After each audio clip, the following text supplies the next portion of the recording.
Good morning, everyone. We'll start today's COVID-19 press briefing with Mayor John Cooper, followed by Dr. Alex Jahangir, Chair of the Metro Board of Health and the Metro Coronavirus Task Force. This morning, we are also joined by former U.S. Representative Patrick J. Kennedy. Representative Kennedy is co-founder of PsychHub and founder of the Kennedy Forum. Director Chief William Swan of the Office of Emergency Management and Nashville Fire Department, and Dr. Michael Caldwell, Director of the Metro Public Health Department, are with us to help answer your questions. We will now begin with Mayor John Cooper.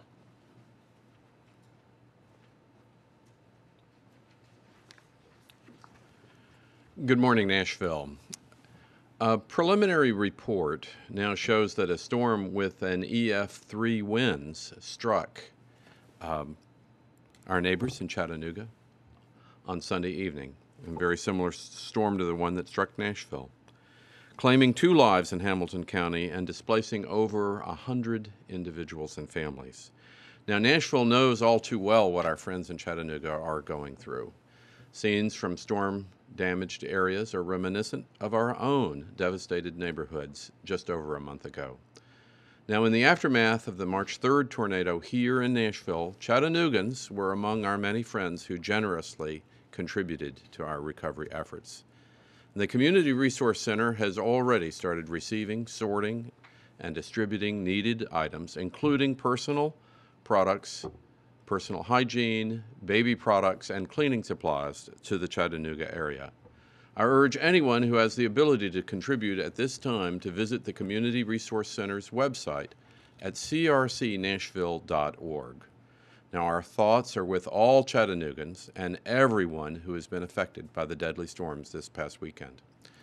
Now, I'm grateful to Governor Lee and his leadership in extending the state's stay-at-home order until April the 30th to provide a consistent response to the coronavirus. The local cases here seem to indicate that the curve is flattening in Nashville, and I do anticipate extending our safer-at-home order to the end of the month also. But we've been gathering and analyzing all available COVID-19 data to inform our decision-making, and I'll have more to say about this early next week.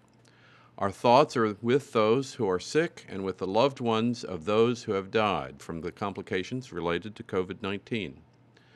I urge everyone in Davidson County to stay the course, to continue remaining at your home whenever possible, and only leave your home to run essential errands, and do wear face coverings when social distancing measures are difficult to maintain.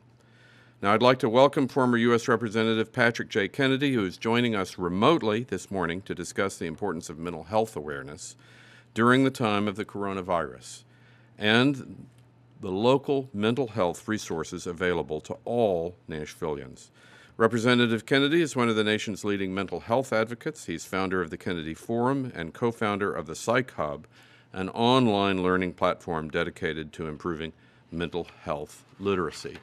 I'd also like to welcome back Diane Lance, Director of the Office of Family Safety for Metro, and I want to stress that during this time of the Safer at Home order, not everyone is necessarily safer at home. In times of heightened stress, uncertainty, and financial strain, instances of domestic abuse, child abuse, and elder abuse can become more severe and even deadly. I'm grateful to the work of the Office of Family Safety and helping victims of interpersonal violence throughout Davidson County, and I want to remind everyone of the following resources. If you are experiencing domestic violence through assault, intimidation, or abusive behavior, call the Office of Family Safety at 615-880-1100. You can also contact the YWCA's Domestic Violence Crisis and Support Hotline at 800-334-4628 or text 615-983-5170 to get help without speaking a word. Both lines are anonymous, confidential, and available 24/7. And as always, you can visit covid19.nashville.gov to find a link to a list of local mental health providers offering both sliding scale fees and telehealth services at this time. If you are experiencing a mental health crisis, do not hesitate to call the Mental Health Cooperative's Crisis Hotline at 615-726-0123 or the National Suicide Prevention Lifeline at 800-273-8255. Remember, you do not have to face a mental health challenge alone. Help is only a text message or a phone call away. And with that, I'll turn it over to Dr. Alex Jahangir, Chair of the Metro Coronavirus Task Force. Thank you.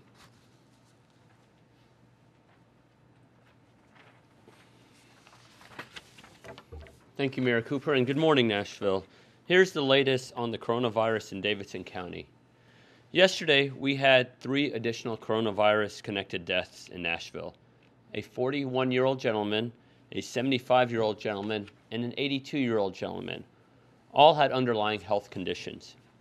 My sincere sympathies go out to these gentlemen's family and friends. This brings the total number of fatalities in Davidson County to 16.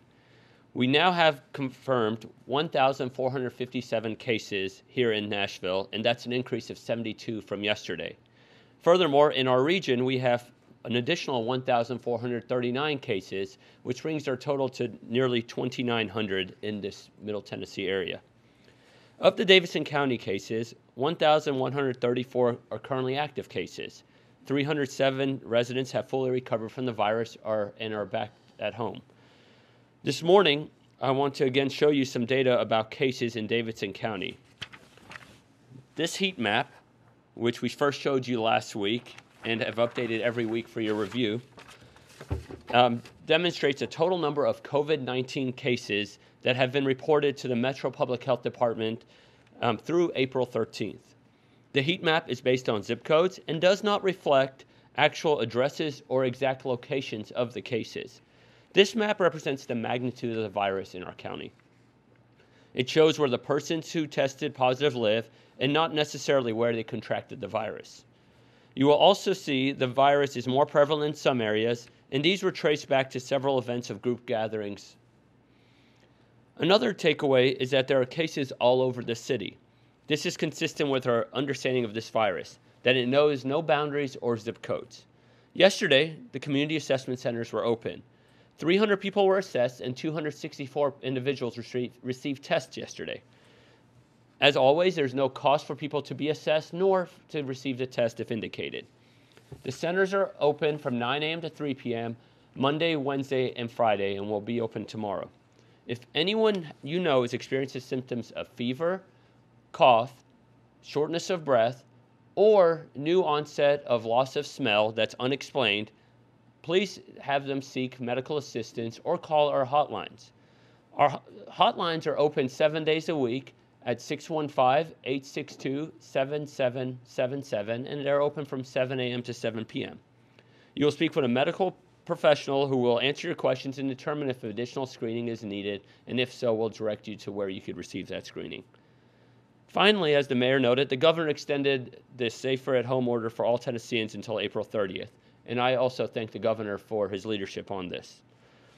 You may wonder what this means for Nashville, and right now we are developing a plan, as the mayor noted, based on the best available data, which will inform the future decisions regarding this.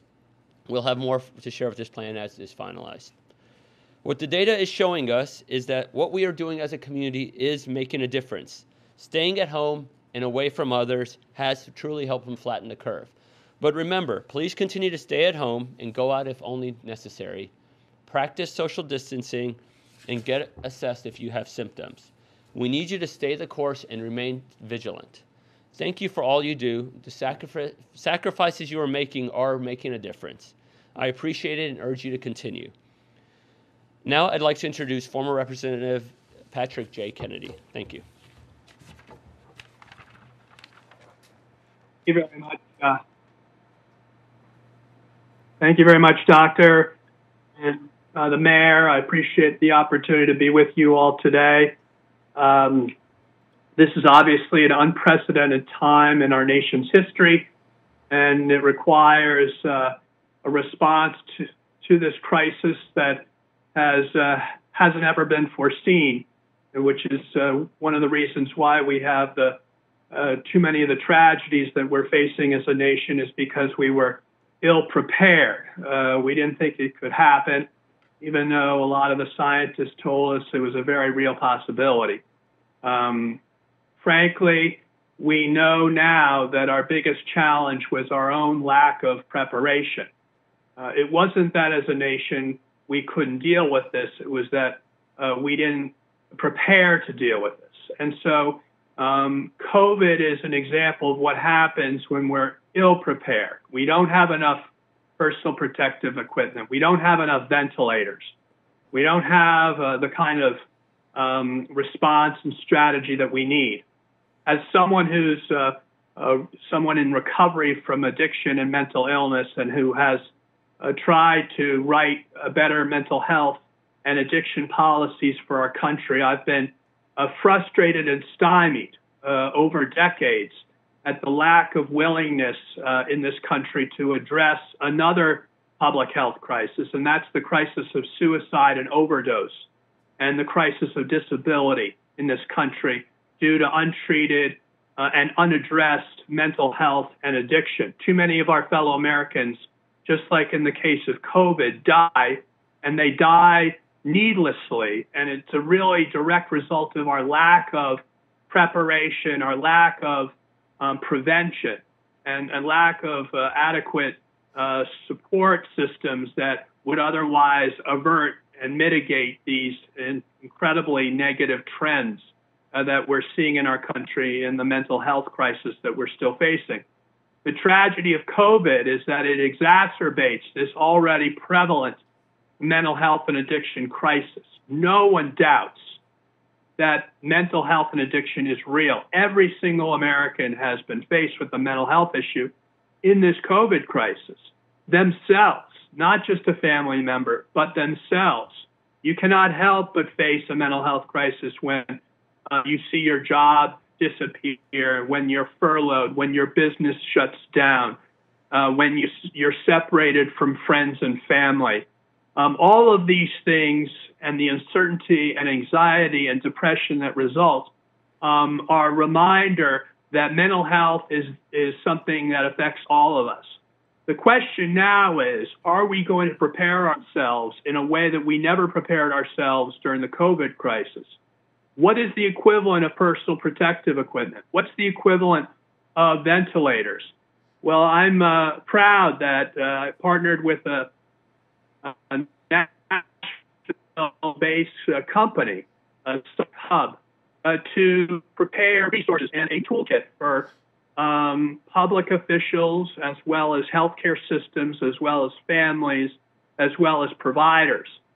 It is called Psych Hub, and what it is a hub of resources for those looking to prepare for the mental health and addiction crisis that lies right underneath this COVID crisis. And I salute Mayor Cooper and the task force in Nashville, and I really appreciate the fact that all of you are looking to take this toolkit to other municipalities and counties in Tennessee so they can benefit their constituents as well with the resource that can help us prepare to mitigate a crisis that we can prepare for if we start to work on it now.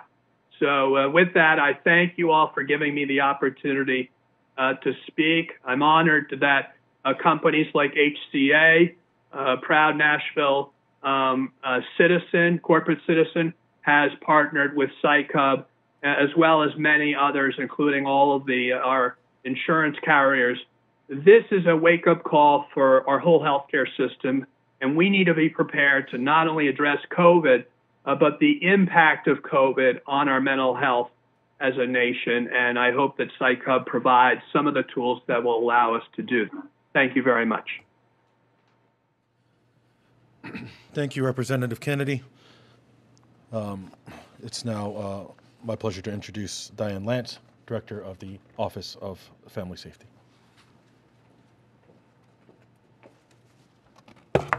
Thank you, Chris. And that was really wonderful to hear from Congressman Kennedy about Psych Hub and the available resources for those really struggling at this time. My name is Diane Lance. I am the department head for Metro Government's Office of Family Safety. The Office of Family Safety works to help victims of domestic violence, sexual assault, trafficking, elder and child abuse. Today's circumstances, as Congressman Kennedy pointed out, are challenging. These challenges are particularly acute for people living with mental illness, addiction, and also people with a history of being abused by an intimate partner, a family member, a trafficker, or a caregiver. There are so many emotional triggers happening all at once right now. And any one, let alone all of these, can resurrect past traumas and really concerning feelings.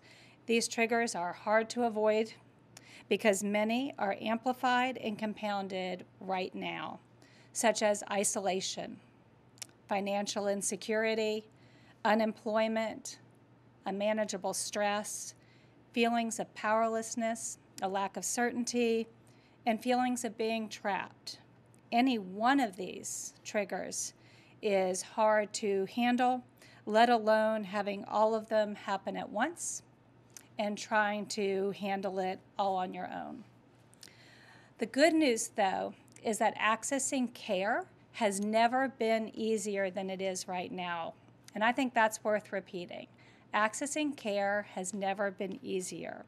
You've heard Congressman Kennedy talk about Psych Hub, right there online, a multitude of wonderful resources, including really helpful videos. Counselors and advocates across the city and the state now have the capability to help you at your home, from their home. It has never been easier to access care. And like the city, so many nonprofits remain open and hard at work to help others. Those experiencing domestic violence or other forms of interpersonal violence, I want you to know that all 3 shelters in Nashville, Davidson County are open. That includes Agape, the Mary Parrish Center, and the YWCA Weaver Domestic Violence Shelter.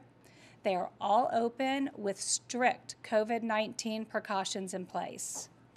There is no need to stay at home with an abuser. These shelters want you to know that they are committed to helping keep you and your children safe. Do not hesitate to call for help at any one of these shelters to talk about options and to talk about how to leave safely. 800-334-4628 is the YWCA hotline. And as Mayor Cooper pointed out, you can also text at 615-983-5170. Also open is Metro Government's Office of Family Safety and the city's Family Safety Center. Our advocates remain at work and are eager to help you. They can help you secure an order of protection, connect you to needed resources, plan for your safety, whether leaving or staying, and assess your level of risk. You can come to 610 Murfreesboro Pike for assistance. You can call 615-880-1100 and talk to an advocate and do all of those things. You can go to our website at ofs.nashville.gov and find ways to stay safe with an abuser in the home and evaluate your level of risk, which includes looking at things such as a history of being strangled, a firearm in the home, and threats of being killed. For those with a family member or a friend or a coworker that they know is living in an abusive situation or struggling with other concerning issues and living with an abuser, please stay connected to them. Make sure they know the shelters are open. Make sure they know about the excellent resource of Psych Hub. Make sure they know that all the information you hear every day is at covid19.nashville.gov and that advocates are available to help at the Family Safety Center. And for those struggling with violence themselves, please call us so we can help. And please know that you are not alone.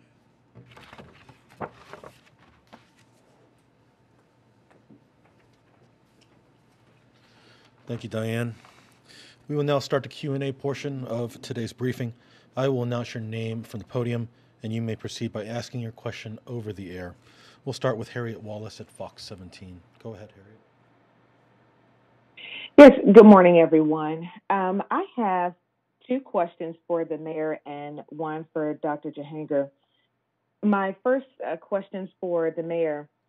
First, like all of us, we've received multiple reports of people having trouble getting unemployment and waiting on the line. I know this is more of a state issue, but for those in Davidson County, naturally that will present an issue for Metro. Have you had conversations or is there a plan to talk with those on the state level to mitigate this issue or advocate on behalf of Davidson County residents? My second business question to Mayor Cooper. As we walk through the stay and safer at home orders and maybe beyond, have there been conversations about how businesses will be able to operate even at a minimal level? Because while the physical health is priority, financial health is also important. And then I'll follow up with my question for Dr. Jahangir afterwards. Mayor Cooper. Thank you, Harriet. I agree. All of us seem overwhelmed, including the state. So we'll be talking with the Unified Command today and emphasize the importance of putting extra resources into helping people who find themselves without work in this time of great difficulty. How do we reopen the community? I think it's going to be a subject for all of us in the weeks ahead. I think it's going to require personal protocols. It's going to require every level of government operating well together. I do have kind of a personal request for everybody in Nashville, which is to take your temperature. Help us find the cases, isolate the people with the cases, be part of the solution. And I think in the weeks ahead, you're going to be hearing a lot of messages like that about how we can all work together to not only flatten the curve, but get back to work sooner. And so if everybody in Nashville took their temperature every day, not only at your workplace, but at your homes, and begin to pay attention to that in order to flag who might be an asymptomatic carrier. You don't always have the coughs, et cetera, but I think the temperature is now viewed as the most reliable way. Dr. Jahangir will have a view on this, I'm sure, of beginning to identify where the problem is and self-isolate, call the hotline, be assessed, be tested, and then public health protocols can help you isolate.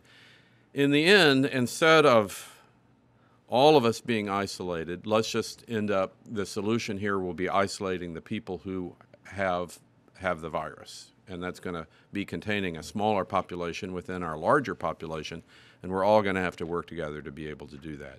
But thank you for your question. Harriet, you said you had a follow-up question for Dr. Jahangir? Yes, thank you so much. I'm also getting notifications from people saying that they're calling in, expressing some symptoms of the virus, but are being told if they do not need hospitalization, simply to stay at home and just self-quarantine. How are those folks being factored into the data that you all are collecting daily? Are they considered in the positive cases or considered at all as we look at policies and strategies to flatten the curve? Thank you, Harriet. I'll tell you, if anyone who calls our hotline, so I don't know where these individuals you're referring to are calling, but if you call our hotline and you represent any of those 4 symptoms I described earlier, cough, shortness of breath, fever, and now new onset of smell loss that is unexplained, you will be referred to a medical professional for assessment. I know this very closely because I've read the scripts. I read the scripts over the weekend when we redid them. So I just want to clarify. I don't know who your source necessarily is calling, but if they call our hotline, that's the message they should be receiving. And if they don't, then please let me know. But I know our personnel, and I'm sure they are. And to answer your second part of your question is no, unless you test positive. You will not. That people are not put into the data. I mean, you have to have consistency in how data is collected. If it's a positive test that's reported to our Department of Health, That's the only way that we determine somebody is positive in our community. Thank you.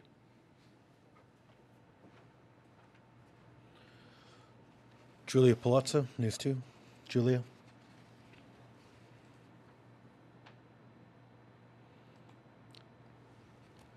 Julia, we can't, we're having a hard time hearing you, so we'll move on to Brett Kelman at the Tennessean. Brett?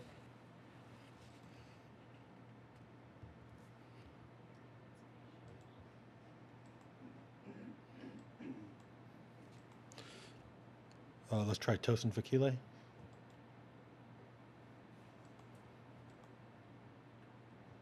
Hi, good morning. Thanks for taking our questions. My first question is to the mayor. The governor talked about, hopefully getting things kicked off by May. I was wondering, do you think the city will be ready to open any of the businesses, any kind of businesses, sometime at the beginning of May? And if so, which ones? And if not, why? And my second question, probably Doctor could answer that. Now that it seems that there's progress in Nashville and across the state, are there still any plans for these extra beds to be set up at the Music Center and across the state?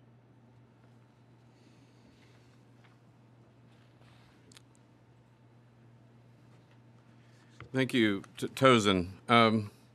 With enthusiasm, I think we're all anticipating trying to get the city and the state reopened. I think this is the week for assessing the challenges behind how to do that. That's going to require a robust testing apparatus that both can test and have results in a short period of time. It's going to require the right amount of PPE. It's going to require caseloads flattening, and it's going to require excellent social investigations behind the disease, behind who has it, who they've been in contact with, so that we can get to those people quickly enough to build isolation around people who may be carriers. It's going to require a lot of internal social protocols for all of the businesses. How do we operate? Are we behind shields? Do we have masks? Are we wearing gloves? There are a lot of common sense things that we can do that can also flatten the curve. I think all these things happening together with a reduction in the increase in cases will allow the city and the state to get back to work. And it'll probably be in a phased approach over time as we very carefully monitor what's going on. But it's started with a concern about our testing capability, and the next phase for sure will require a robust testing capability, something that I know we in the state are working on pretty hard right now. But yes, let's get back to work in May. We hope that that is a possibility. We're only going to be able to get there, though, if we do social distancing very well right now. Thanks. And to follow up your question regarding the Music City Center, as the mayor was saying, doing the things we need to do now has flattened the curve. We're in discussions daily with the Unified Command, including as early as this morning. I've already spoken with a member of Unified Command. We are looking for the overflow. Hospitals are doing okay right now, but we are still looking at that. Whether that includes the Music City Center or not is still in discussion, because we, thank goodness, because of everyone's vigilance, have not necessarily, we may not need the extra 1,600 or whatever number of beds that may need for hospital overflow. With that being said, we're very carefully working towards plans to make sure we have our systems covered if needed. So more to come. Let's go back to Julia Palazzo at News 2. Julia.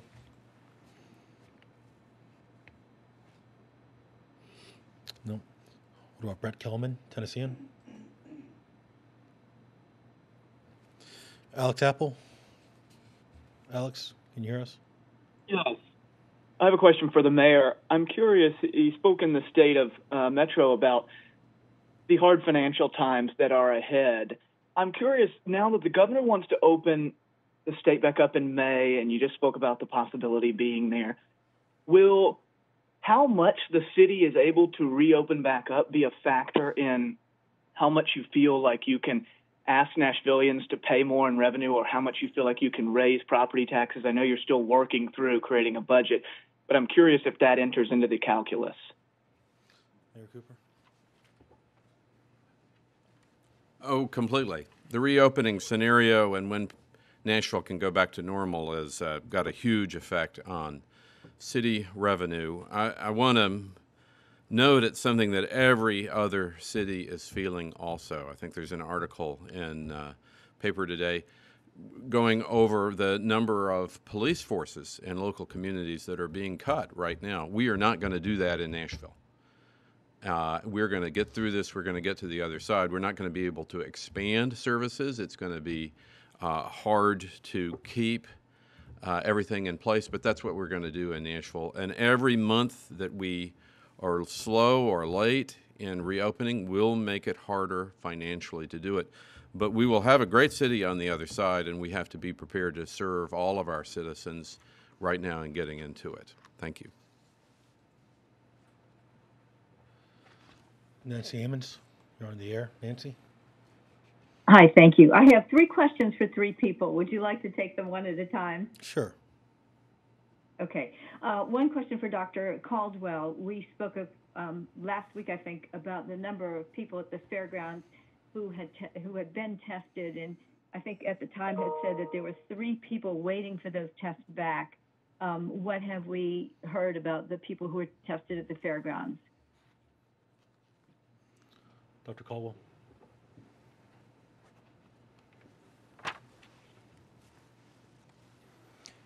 Yes, there are 2 positive patients at the fairgrounds right now.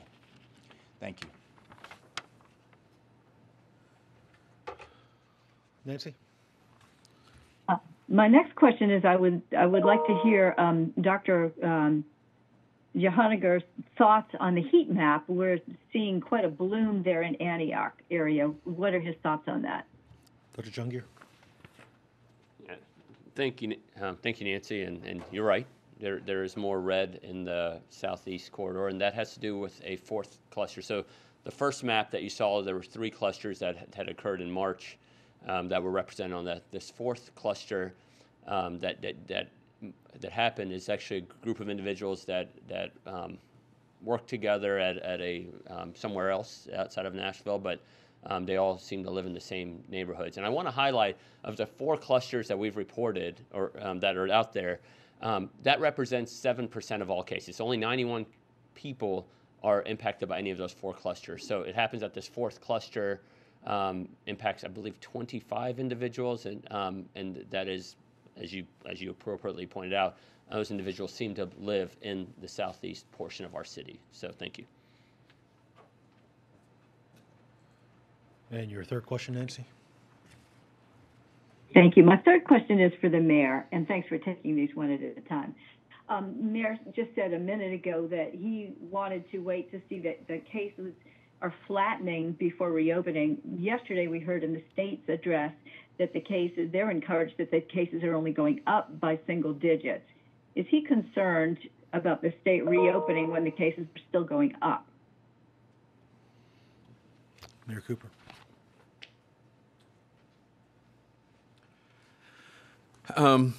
Yes, Nancy, and in fact, I've spent some time on that this morning. Questions. What is the case profile? What is the case load? It's something that everybody in Nashville will probably have a separate opinion about, but we want to be guided by epidemiologists and experts as to what does that number look like. We know the curve, the sharpness of the ascent is flattening. And that's a great thing, but it doesn't mean that we're not increasing in cases. And what are the right metrics that epidemiologists would feel that we can begin to relax some of our restrictions? Right now, I don't know that anybody in the country or in a state or in a city has exactly the answer to that. We do know, and this is something for your viewers to be aware of, is that the better you are at social distancing, then the quicker you can begin to relax some of those restrictions. And the disease also is not going away.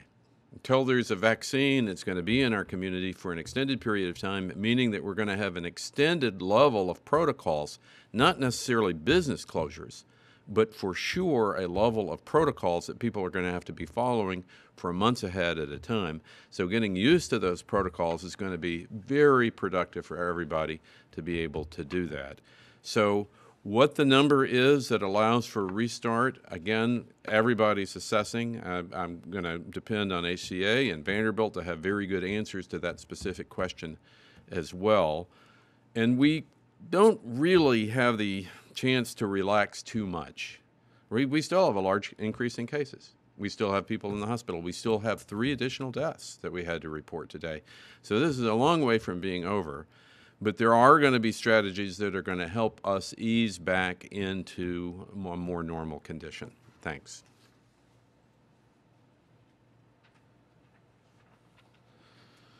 We have 2 more questions, Samantha Max and Kara Hartnett.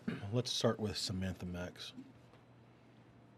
Hi, my question is for Representative Kennedy and Director Lance.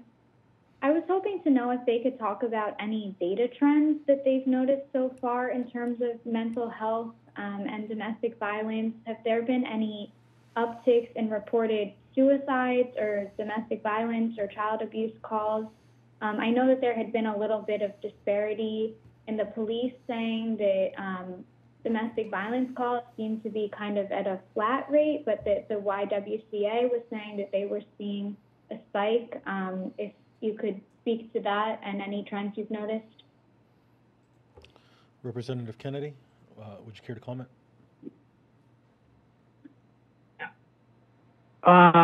Yes, the suicide hotlines are up over 800%. Anybody who's watching this closely knows that the overdose rate continues to rise. We're not going to pay much attention to it because all the focus is on COVID. But the whole point of today's, release is that we ought to be concerned about people dying, whether they're dying of the COVID flu or whether they're dying of overdose. It's still a death, and there's not one that's worse than the other because they both deaths rob families of a loved one, and they ought to be paid attention to. And I salute the mayor and all of those there for paying attention to this. We've seen the McKinsey report shows an enormous rise, not surprisingly, of anxiety, depression amongst the whole total population. So we get you those statistics, and I'll make sure that you get those for your reporting. Thank you, sir. Diane?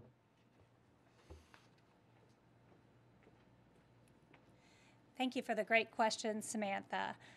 Well, in terms of the YWCA hotline, they are, both hotlines are seeing an increase in about 30% in their calls, which makes sense.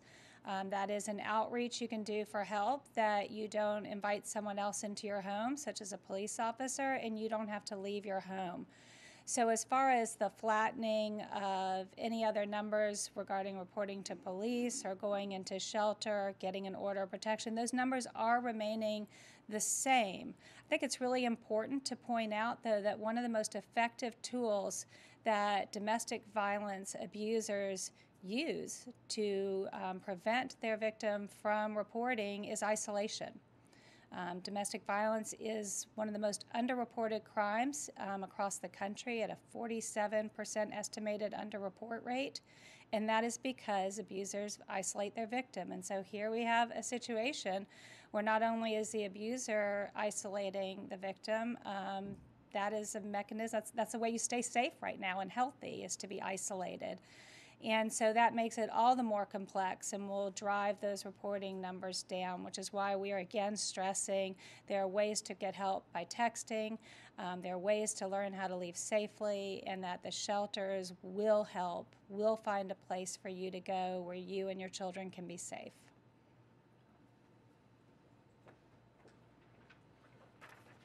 And our final question is from Kara Hartnett. Kara? Thanks for taking my question.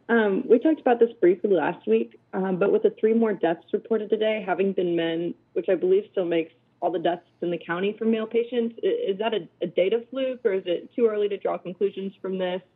Or is this something actually meaningful that you're looking at about how COVID is affecting patients in our region? Dr. Jahangir? Sure. So thank you for the question. There's 16 deaths now, which from a pure academic standpoint is too small to make statistical significance. But you're right, they're all men. And I think one has to recognize that all these men have underlying health conditions. There's some reports that this virus may impact men more than women as far as lethality. Again, a series of 16 doesn't make for an academic study. But it's not a data fluke. The data is what you see. And so, yeah, so I think you're right. But I think, and if you look at the breakdown of race and ethnicity, 9 are white, 6 African American, and 1 of Hispanic ethnicity. And again, those are all things we follow, but this virus impacts those who are most vulnerably medically, and all these individuals have had underlying medical conditions as well. So the data is what it is, but I just highlight this, only 16 people, which is not enough to make long-term statistical information. Thank you.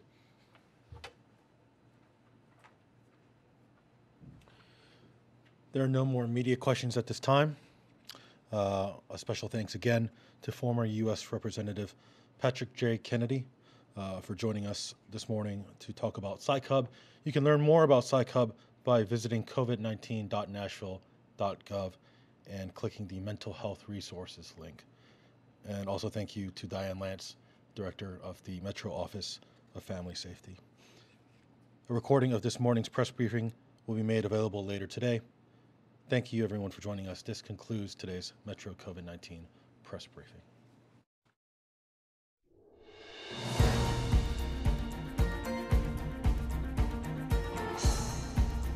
This has been a service of the Metro Nashville Network. If you would like to see this presentation again, or for more information about this and other programs, visit nashville.org.